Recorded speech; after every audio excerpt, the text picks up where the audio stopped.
I believe that inflation, it changes our economic calculations, and it influences us, right? So inflation and deflation both would influence our decision making. And see, deflationary environments encourage us to save money, and I think that's a good thing. Keynesians don't think that's a good thing because they're stupid. But inflationary money encourages us not to save, and it encourages us to take on debt because you can pay back the debt with inflated dollars.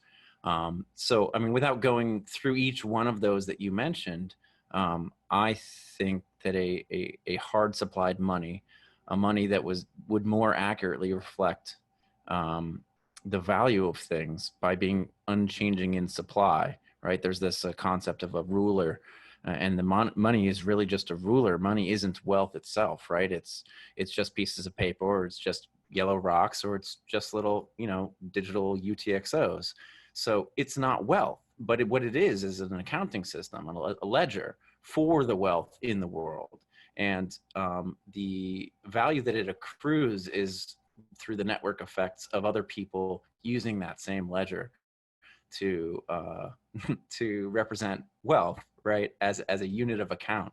And when that measure, that ruler you're using, is constantly changing in size, then your economic calculation is constantly being disrupted by that change in supply. So it's not that I'm arguing for prices to go down. It's not that I'm arguing for, the supply of money to constantly decrease so that prices will go down. I just want it to be accurate. And I believe that, and I don't think this is a belief. I think it's just an understanding of economic progress, is that we compete to reduce prices, and technology is a huge driver. It is the main driver today in the prices should be falling because of our increased productivity and our increased economic progress.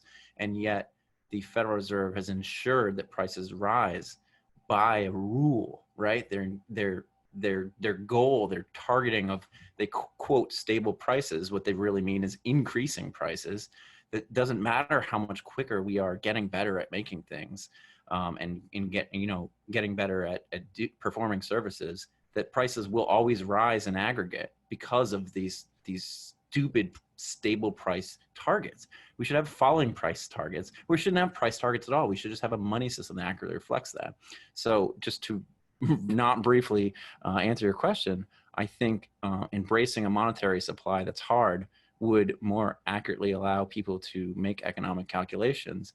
And as a society in aggregate, we would make more sound financial decisions, like saving money for huge crises that might happen, not taking on immense amounts of debt.